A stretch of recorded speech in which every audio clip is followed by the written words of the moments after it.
Sipir lepas Raja Basa Bandar Lampung, Dawang Delvi yang sedang ramai dibicarakan karena sering memamerkan kekayaan di media sosial mengungkap barang-barang mewah yang ia pamerkan tersebut bukanlah miliknya. Sebut saja Dawang pernah pamer mengendarai moge merek Harley Davidson. Kemudian ia juga pamer mengendarai mobil merek Pajero.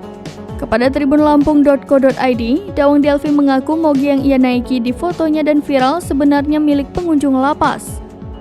Sementara mobil mewah yang ia pamerkan juga sebenarnya milik mertuanya. Dawang juga mengakui kesalahannya dan meminta maaf atas perbuatannya yang telah membuat heboh.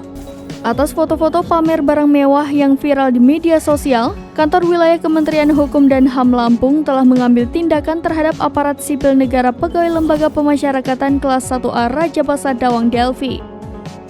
Kepala Kanwil Kemenkumham Lampung, Sorta Delima Lumban Tobing juga sudah memberikan sanksi terhadap Dawang Delvi dengan memindahkannya ke Kanwil.